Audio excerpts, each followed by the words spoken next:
to The Melancholy Guy, a companion podcast to my Tumblr blog, The Melancholy Guy, daring to be black, open, and free. The adventures of a divorced, open, polyamorous African-American male. I am The Melancholy Guy, Calvin, or CPJR if you know me.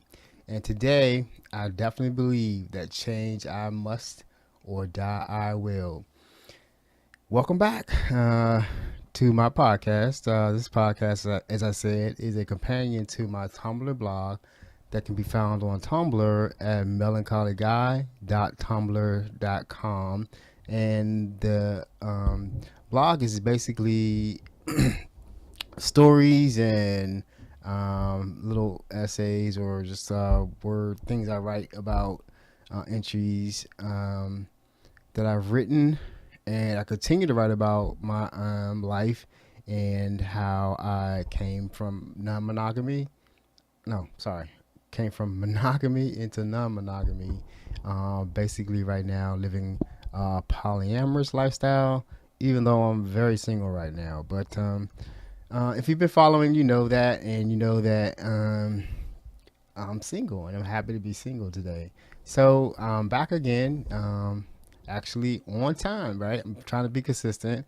I have more time right now. So I resigned from my position a couple of weeks ago, and I'm looking for another job now, someplace where I know will work out for me, and I don't know, I could be productive and happy. I haven't had much luck with that with the last two jobs I had. Actually, the last three. I'm trying to find like the right spot for me. Hopefully, I'll find that real soon.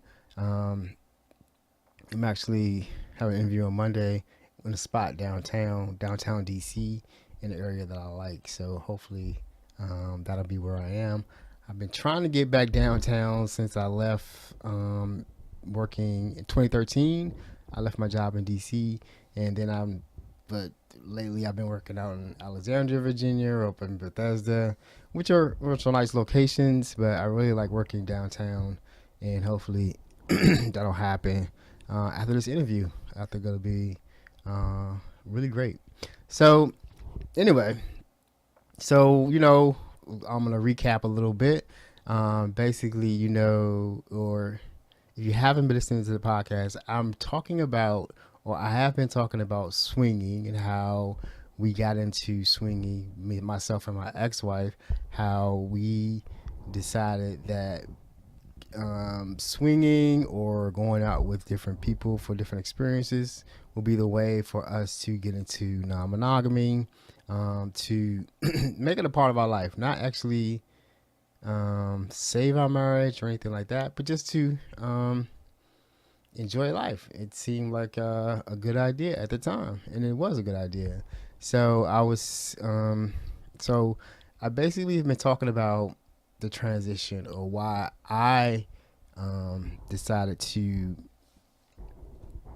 fully live non-monogamously, openly non-monogamously. I think I've been this way all my life, but I decided to just really live that life and live it outside and accept it. I think that it's important to, really important to, if you're, some people that I've seen like on different areas, on different parts of social media, are trying it.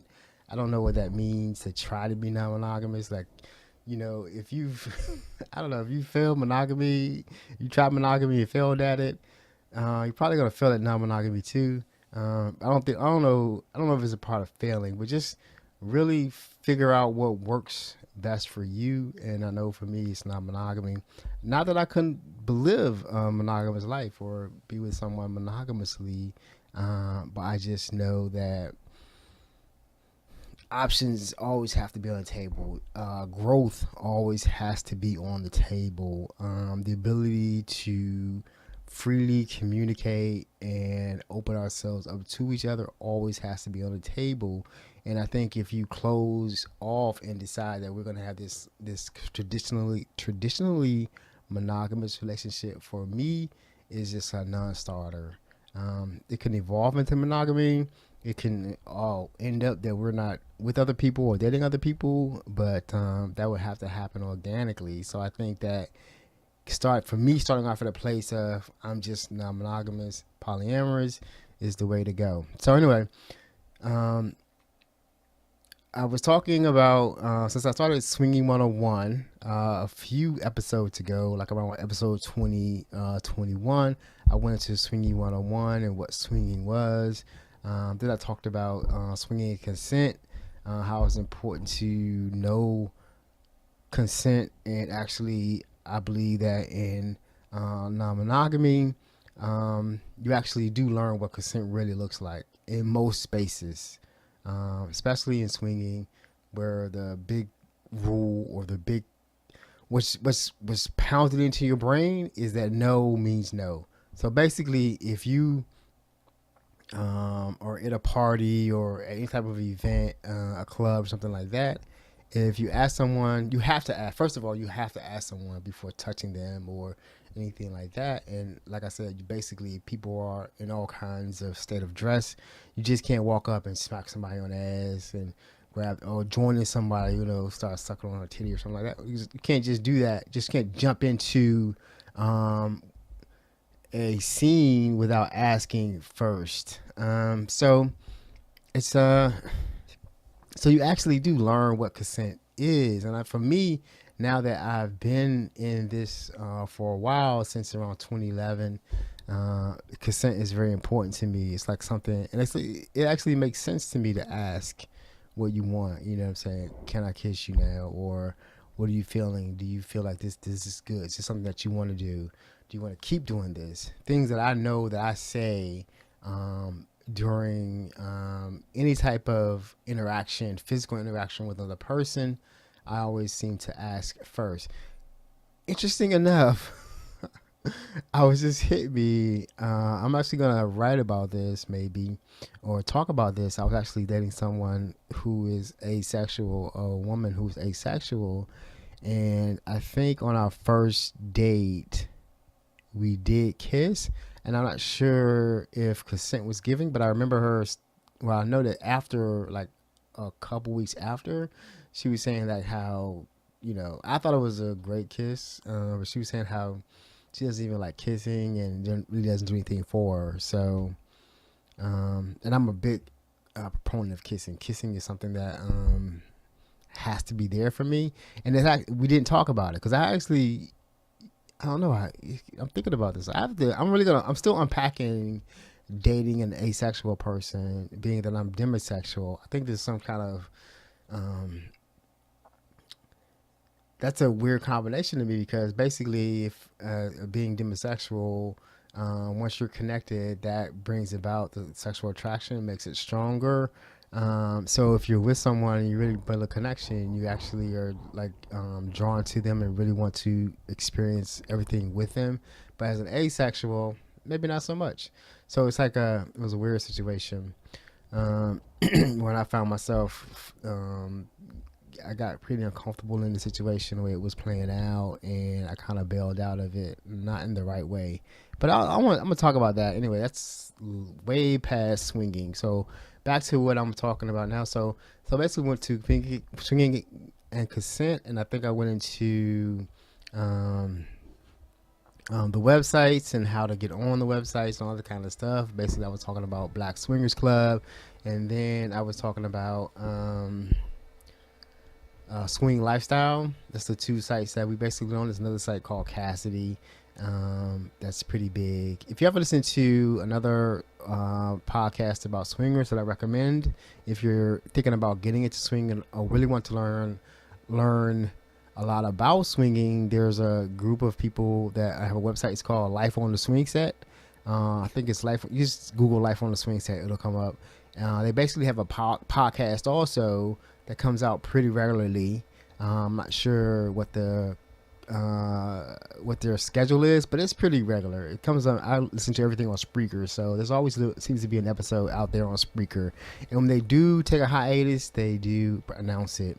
But they're swingers, like they're hardcore swingers.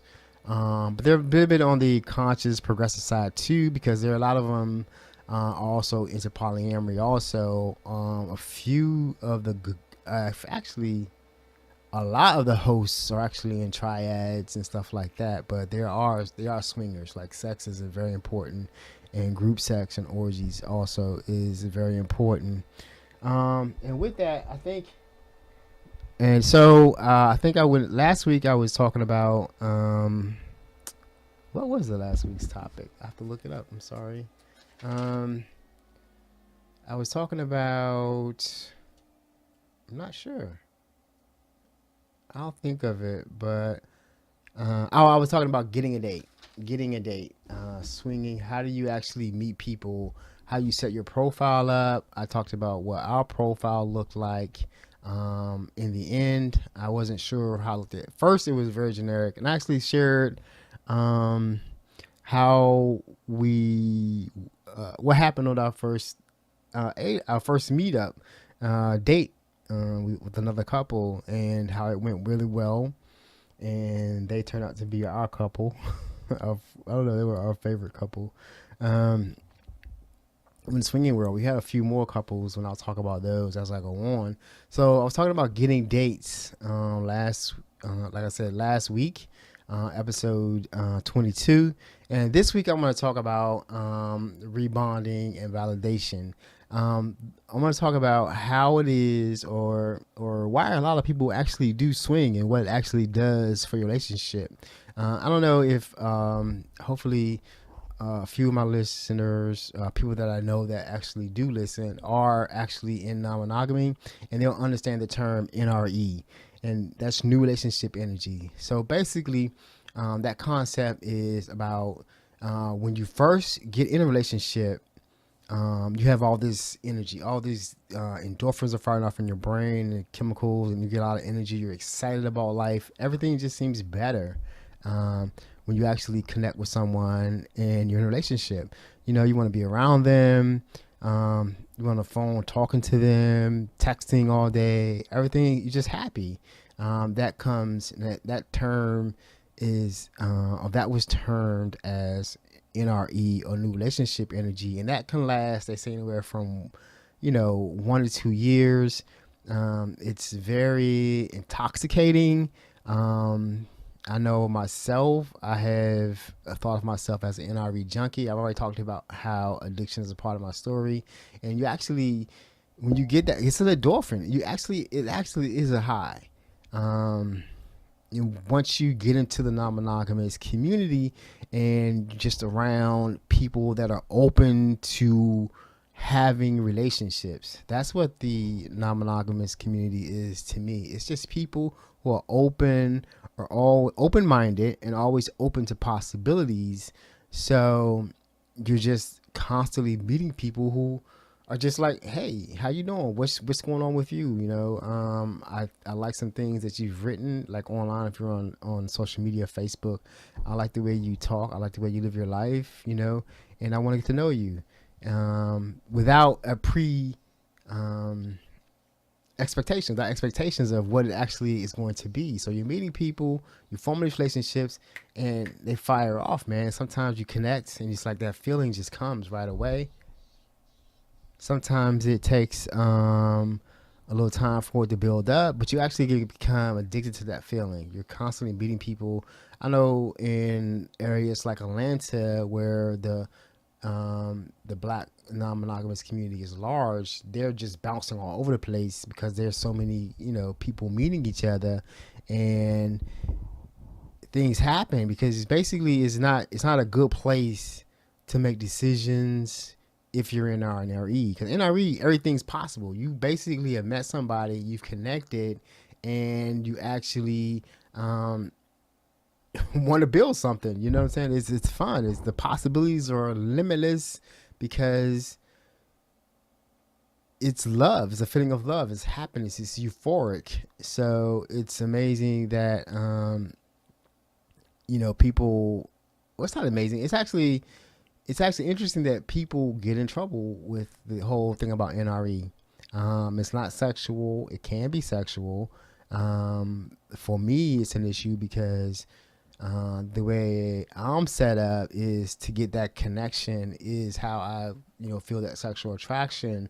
So I'm always looking for that connection because then that's how I, want to make the next step into, sex. I'm not actually running around looking for people like, oh, I want to get her because she looks good. It doesn't make any sense to me. It's more than just how you look. It's the actual connection, the energy that you get off, how we vibe together. And so if I'm in if I'm in an environment like that, I'm going to be constantly searching for it if I'm not conscious of what's going on.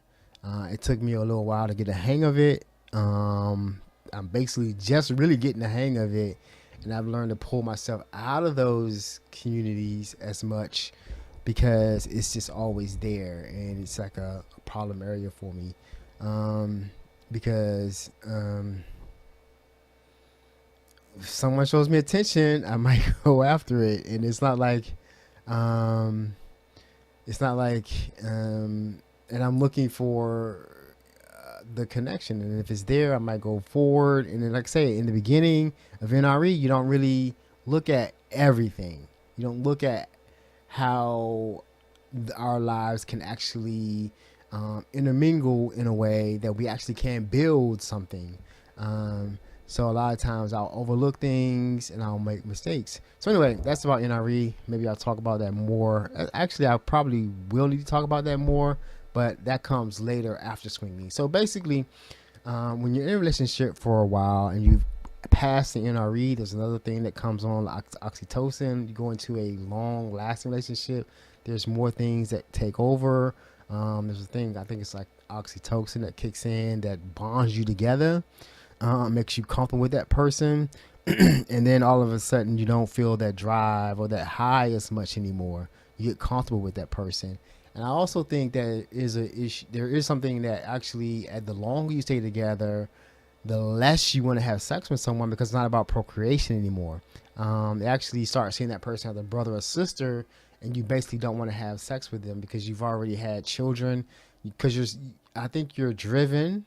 I'm not a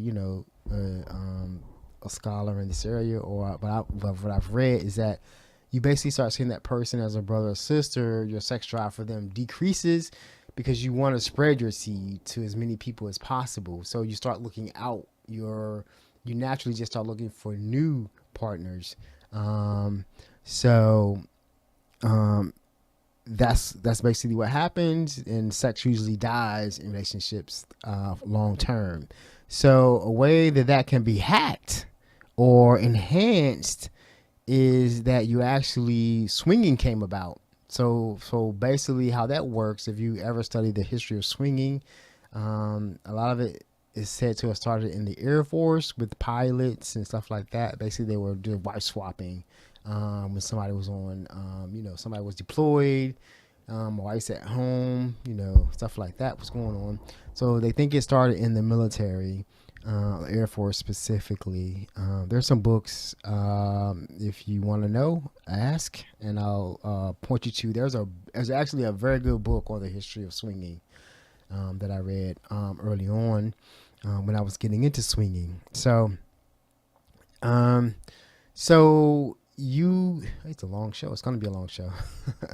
So the trick is that the hack is if you introduce different sexual partners into your mix or your relationship, then you will automatically, or most of the time, you will start desiring your partner again because you've had sex with someone else that was good, and that got you aroused and everything else. Then you start looking at your mate as being someone new also. It works like that.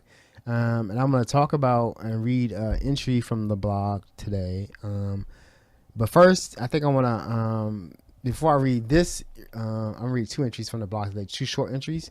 Before I go into that entry about rebonding, I want to talk about an event that we attended. Because I know, as I'm talking about this more and more and reading the blog entries, I know we're in 2012 as far as the where we are in our, swinging life, and how we were going through or going into non-monogamy. And last week I talked about how we met our first couple. That was in 2011. Okay, and I'm not sure. Maybe it was around in the summer of 2011 or spring. I don't know when exactly it was, but we had actually met them, started swinging with them, and by the time New Year's came around, or the end of the year, we actually went to a party, a New Year's Eve party, which was a big swinging event actually here in the DMV, not far from where I live at now, up in the area like Clinton area. It was at a house. It was a house party. So I want to talk about a little bit about that, and I'm gonna go into, like I said, the rebonding from there. So basically, we had. I'm not sure how I found the party. I have no idea how I actually found. Maybe it was on. You know what? Maybe it was on actually like Black Swingers Clubs. I think they did post, because we weren't on the second site right away. We were only on Black Swingers Club, and I also think that this group that threw this party also had a meetup group. They're actually a meetup group, and meetups.com or meetup.com. So actually, I'm not sure how I found a party, but I found a party and we decided to go. We were already swingers at that point. We were already in the lifestyle. We had already played. And another thing is, I'm not sure if what happened, I can't remember after what happened after our first couple. Like I said, I remember I was going out with them. I remember the next day. I remember going home. But I don't remember if we actually went out with another couple again after that. And it'll come to me, because we have a few couples that we went out to, couples and some single ladies. That's gonna be another episode. We'll talk about the single women, unicorns as they're called, later on. But anyway, so we decided to go to this party. It was New Year's Eve. I have never gone out on New Year's Eve. Like I said before, in my early life, I was a Christian. So me going out on New Year's Eve is something I just didn't do. Mostly we go out to like a watch night service at church, or I went to hang out with some friends at their house, and we would just like drink apple juice, toast, like sparkling apple cider, because there's no drinking during that time, and that was New Year's Eve. Basically in a can. You basically just hung out with family or friends. You didn't go out to parties. I never went out to parties. So this was a chance to go out to a party for New Year's Eve, also to go out to a big swingers party.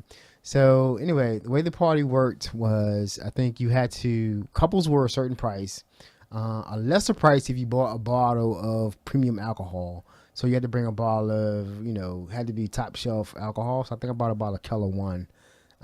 That was my top shelf at the time. Now I don't drink anymore. I'm on the wagon still. Woohoo. I'll talk about that more later. I didn't talk about the episode. The show is broken up into past, blog, present, life, and then future. I'm gonna change the last part, future recovery. So clean and sober still. So basically, you bring a bottle of alcohol, you get a reduced price. That's how almost all the parties worked.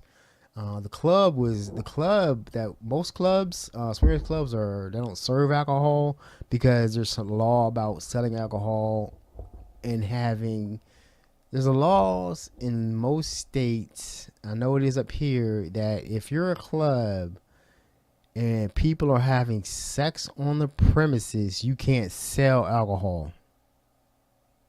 So the way the clubs get around that is basically the clubs are member only. You have to be a member. You can buy a membership at the door. You have to bring your alcohol. So you bring your alcohol, they put your name on it, and then when you come to the bar, you say your name, and then they serve you your alcohol that you brought. You know what I mean? So that's how it works. So that's in clubs. So at the parties basically, you bring a bottle of alcohol, and then you can drink there. There's just that your alcohol that you brought just becomes part of the bar. So there's lots of alcohol. There's always lots of alcohol at swingers parties and clubs to loosen you up, to get you out of your regular life and get you into your fantasy life. Um, so, and also for singles, mostly like single women are deeply discounted or free because you want as many women as possible, as many couples as possible.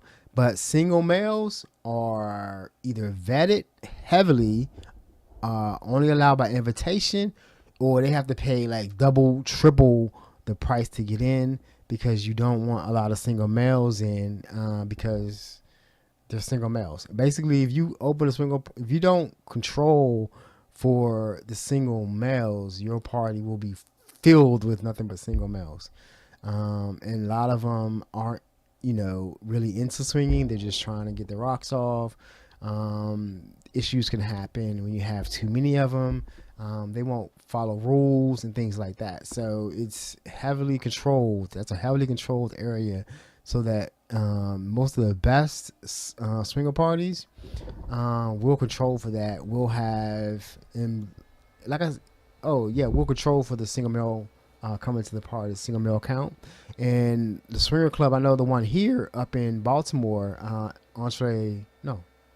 Taboo, is single males can't join. Only women can have the membership. So if you're a couple, like we were, my ex, she was the member, I was the husband. I think I could come with that card, or they had a like a open night that people could come. You can come on that night, but mostly as a couple, we would come with her, and then we would use her membership to get in, because the women can become members, men can't become members, because you have to control for that.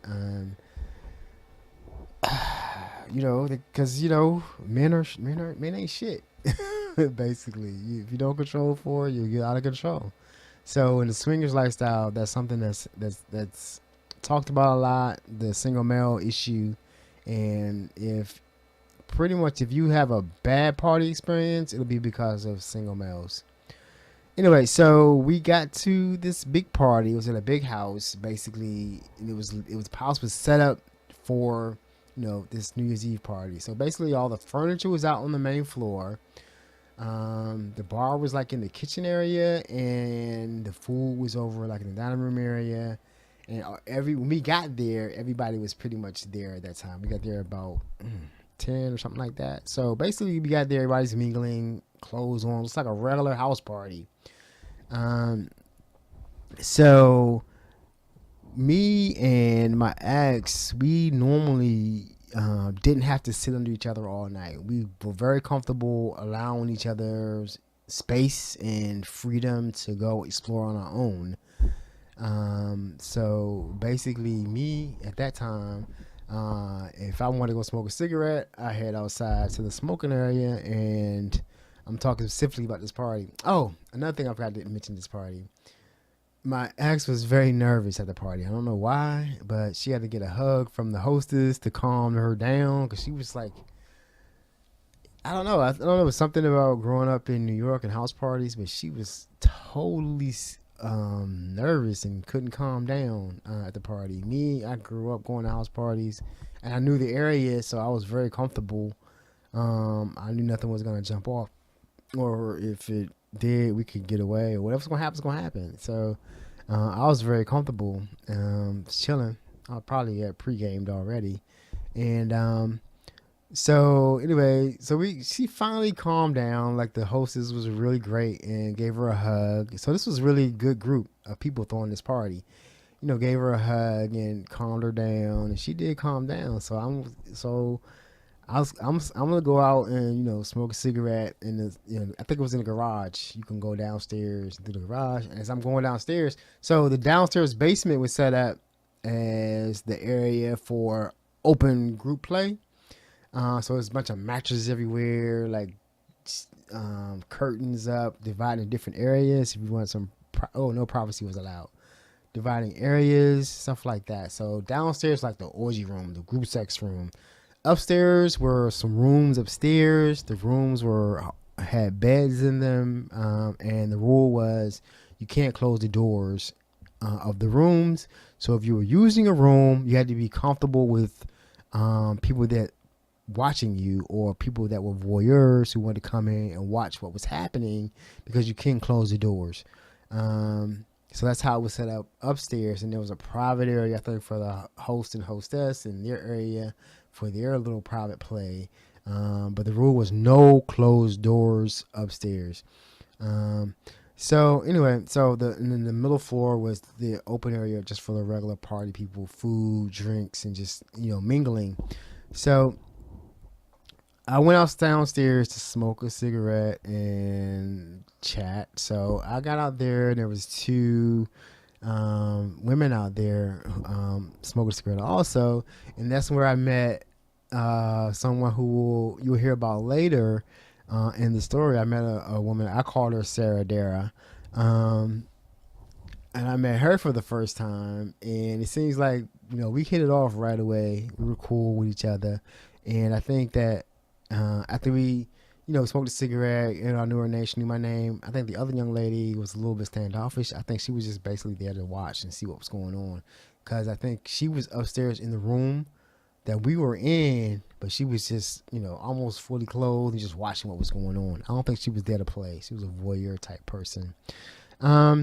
So anyway, so we I was gonna give a disclaimer.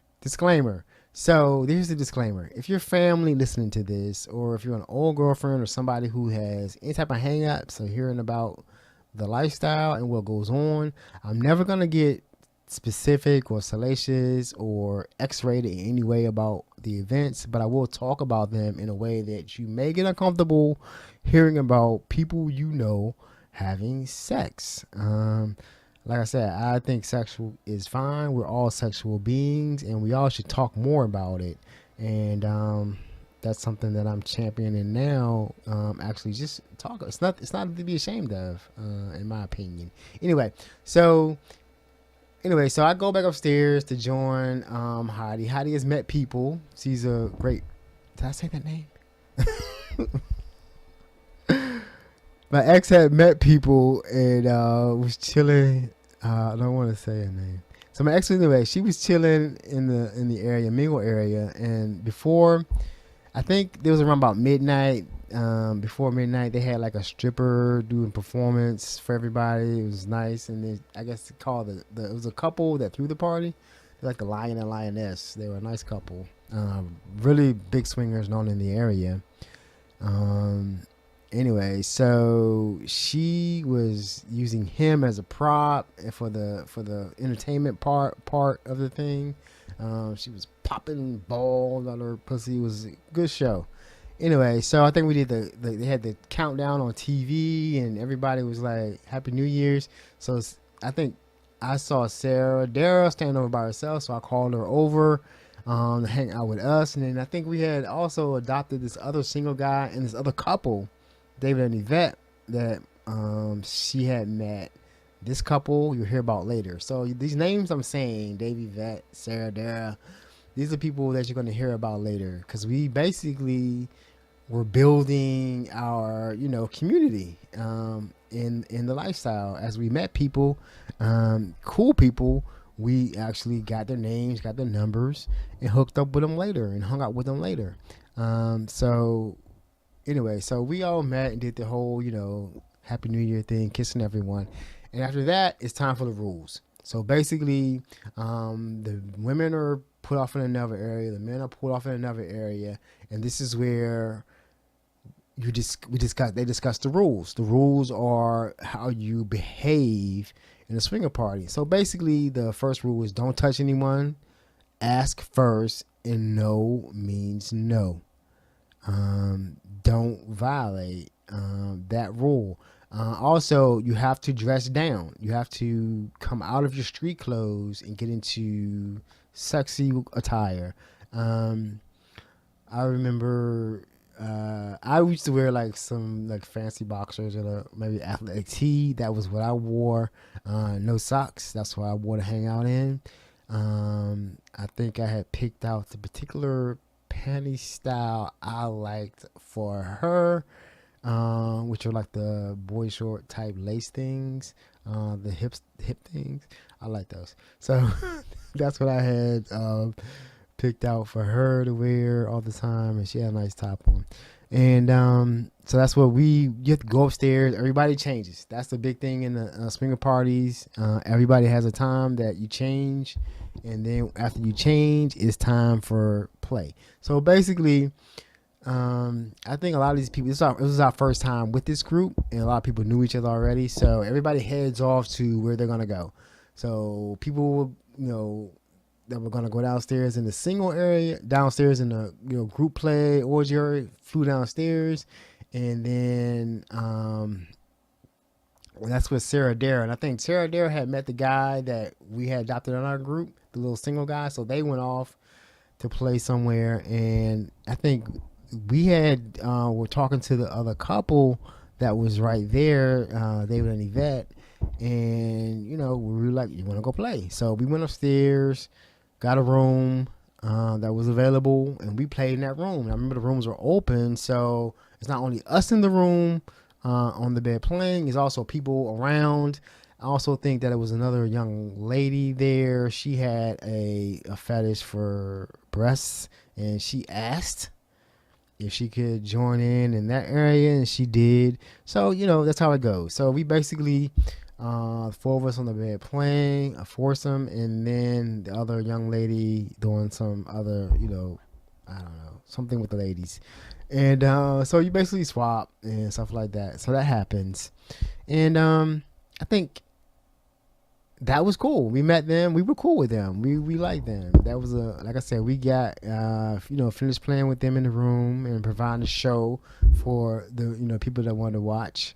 And then you go, you get your little bag. You always carry your bag with you, right? When you go out to swingers clubs and meetings and stuff like that, you always carry your bag that has your accoutrement. There's always in the parties and clubs, there's always bowls of condoms, baskets of condoms, but you always have your lube, your condom, stuff that you want to use, or toys, or cleaning products, stuff that you want to use for yourself, your own personal hygiene. You carry that with you. So we had our little bag of things. So we go and clean up after playing. And then we went back downstairs, to exchange information with them, because we wanted to hang out with them again. They were a cool couple. More about them later, because that wasn't the last time we hung out with them. And so I think we went downstairs back to the main floor. Probably got some more drink. And then I think we went to the basement to see what was up, and there was I think there was a single woman down there that my ex just wanted to, like, it was probably late at this point, 2-3 o'clock in the morning. She wanted to chill, but I still wanted to play, so I think me and the lady played a little bit, had a little this and that, and that was it, man. We're gonna go. But at that time we were like, it was 2 or 3 hours, like 3-4 o'clock in the morning.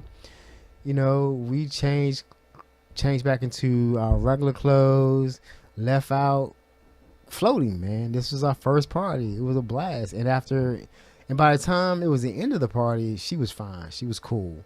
And I told you that story because I wanted you to remember those two names, David and Vet, because I said we did meet them again for another hookup, and I'll talk about that maybe next week. I think I'm gonna have a subject to talk about with that. So we ride home in the car as we always do together. I'm driving, we get home chilling. This is the funny part of the story, because for some reason we lived in Silver Spring at the time, and we lived in an apartment building up there, apartment complex. And for some reason, this is like on New Year's Eve, we came home, and it's a pretty diverse area, blacks, Hispanic people, and white people. And for some reason, I swear, when I got home that night, I saw a chicken downstairs by some people's door. I don't think she saw that, but anyway, I saw a chicken. Anyway, so we got back home, we chilling. We always used to talk about, what was going on when we got back home. We usually talked and, hold hands and get all cuddly and stuff like that. When we first get home, we want to, shower up, get in the bed and sleep and crash.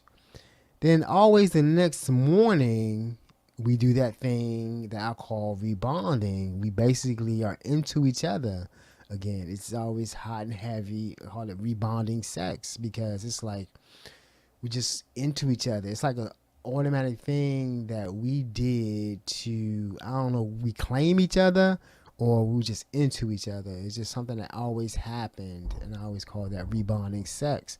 And I'm going to read the entry now. I think it's an important part of it that you actually should carve out time for that. And I'm going to read an entry now from my blog. It's dated 2/5/2012, February 5th, 2012. And it's called Bonded and Ready to Roll Again. And I'm not sure, this was not written for that night. So I have to remember exactly, or I try to remember later on what was going on in February of 2012. So anyway, it reads, great weekend for us. We are fully bonded again and ready to go out and spread the joy. These weekends that we spend with just us are always epic. Now we are ready to go out and spread the love and joy. Plans are being laid, hotel rooms are being reserved, and calls are being made. We're going to have some fun next weekend. Complete compersion is on the menu. And that word compersion, I'm going to say, if you really want to find out what I'm writing about or thinking about on a regular basis, you really need to follow me on Instagram, because I'm posting regularly about that. And then every night I pick a subject to post about something either that's going on with me or something sexy. And I think I wrote about compersion the other night. And so basically compersion is basically the opposite of jealousy, supposedly. It's, I'm happy seeing my mate happy, or my partners or my lovers happy. If someone else is making them happy, I'm not jealous about it. I'm happy. I have a feeling of happiness that they have. And some people say they aren't able to feel compersion. They aren't able to get past this jealousy. I've never had an issue with jealousy. I've always been identified exactly what it is. I'm feeling something else. But I wrote about that, like I said, on a post on Instagram. But complete compersion was on the menu because we were happy, man. That was, like I said, we had good times. We met people. And then we were able to always rebond. We never had an issue after a party or after an event or after an experience that divided us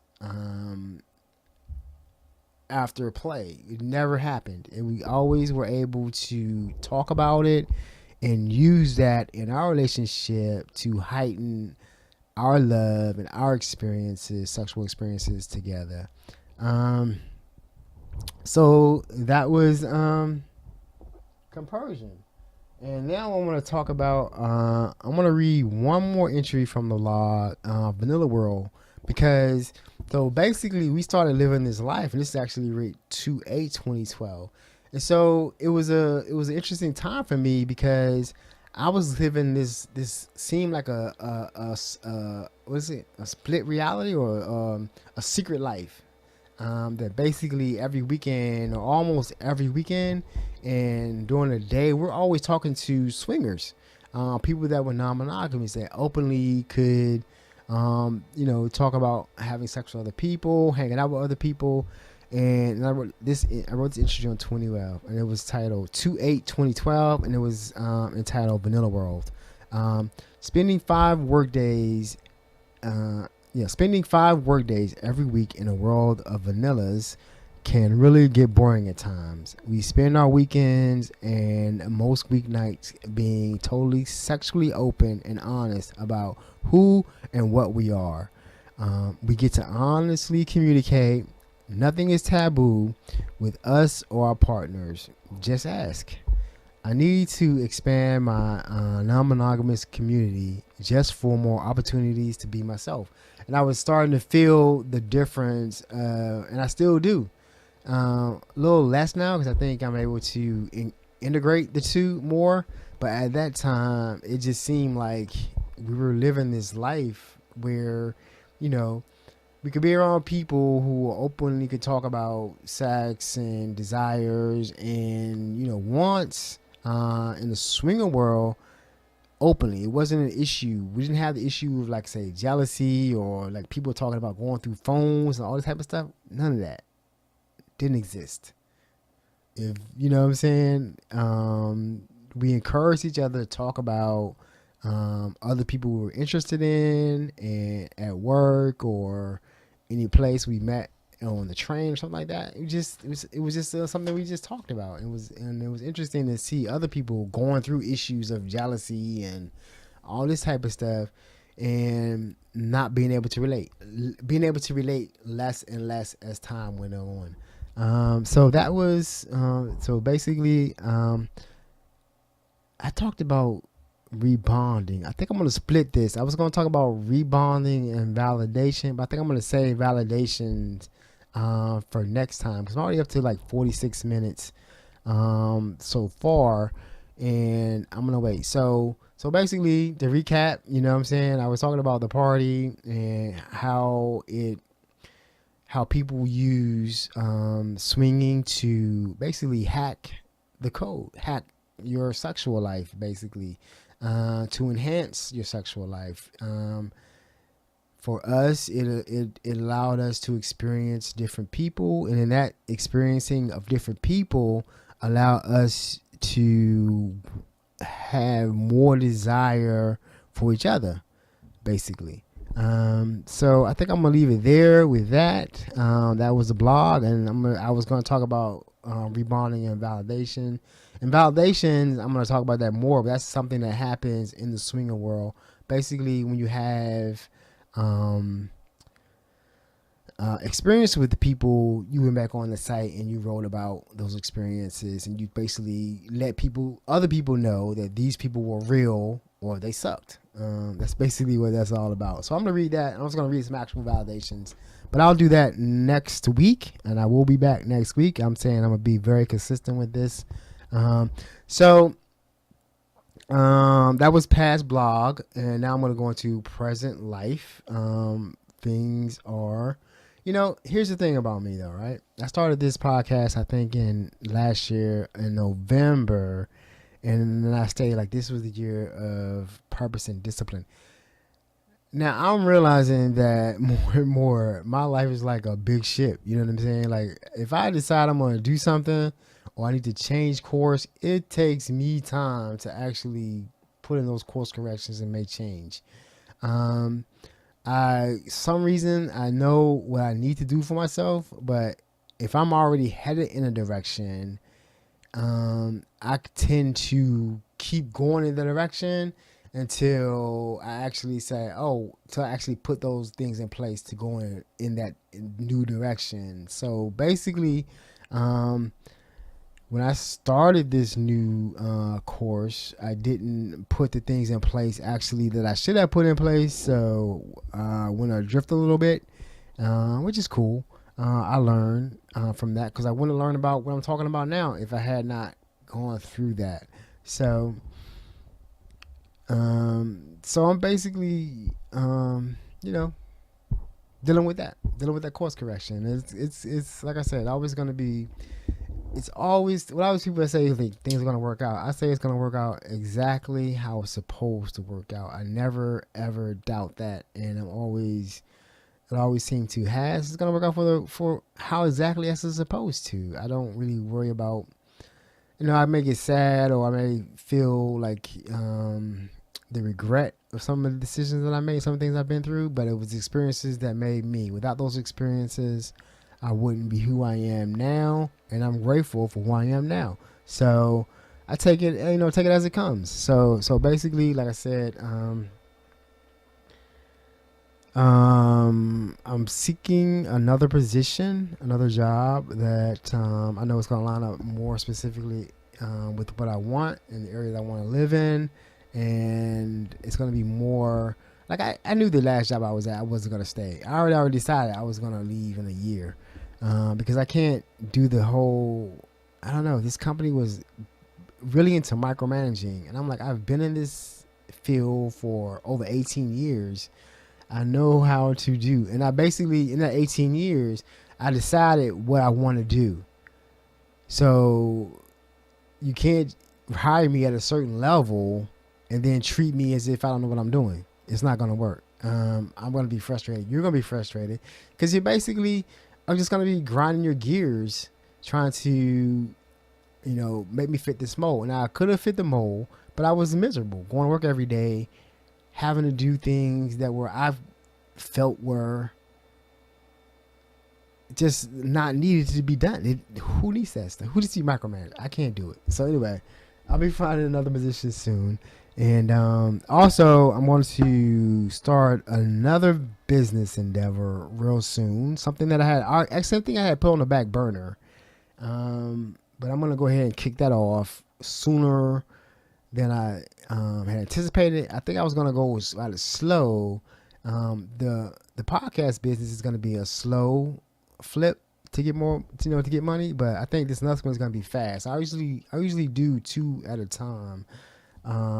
So I'm excited about that. You'll be hearing more about that. My next business adventure, something I'm going to be making and selling. That's going to go on, and then of course I'm going to continue with the podcasting and building the podcast studio, and more about that. And now I'm going to talk about future recovery. I'm still recovering. You know what I'm saying? I'm still taking it one day at a time, building life, recovering life one day at a time, doing the next right thing as I should, and being more open about it with people in my life, friends and family. And, I'm still on track. So we'll continue with that. And I want to just say this time, I want to talk about actually the podcast I say is housed on Spreaker. It's also available on iTunes or Apple Podcasts. If you listen to the podcast and you want to write a review, please do. Please subscribe. If you want to give me some feedback, if you get something out of it. Like I said, if no one's listening, I'm cool. If you're listening, I'm cool. I'm going to do it because I'm doing it for me, for the experience of doing podcasts and learning the business. I'm almost up to an hour now. So I get the music. I only use free music. Oh man, this has been a good weekend for music. Chloe and what's the other person's name? Her sister, 2 little sisters from YouTube came out with an album called The Kids Are Alright. Chloe and Haley. Chloe X Haley. Dynamic album. I think The Weeknd came out with an album, and it was something about melancholy, which is right up my alley. It was funny because I'm the melancholy guy. It's called My Dear Melancholy, a very sad song, a very sad album. And I want to talk about why I call myself the melancholy guy, but I'll talk about it more next week because I'm almost over an hour now. And so I'm going to leave right that. Oh, the music comes from Ben Sound. I'm supposed to give them a shout out for using their music for the intro. I would love to use some music from My Dear Melancholy, but I don't, because I post these on YouTube. I post the video on YouTube. You also can find the video if you listen to this on Stitcher or iTunes. I post a video on YouTube under my channel. You can find me on the best way to follow me as far as this podcast goes is on Instagram at Calvin Pierce Jr. You also can follow me on Facebook. The Facebook page is The Melancholy Guy. I cross post there. On Twitter, Cal Pierce Jr. I don't post specifically at Twitter, but I do cross post there. I'm on Facebook under Calvin Pierce Jr. So that's where you can find me and some of the stuff I write. Like I said, I do writing mostly every day now on Instagram for After Dark on some topic that I'm thinking about or talking about. Mainly has to do with non-monogamy, sexuality, or recovery. Those are my 3 areas. So I'm going to wrap it up there. And then I'm going to say, always remember to love and respect yourself first, and everything else will take care of itself. Peace and namaste.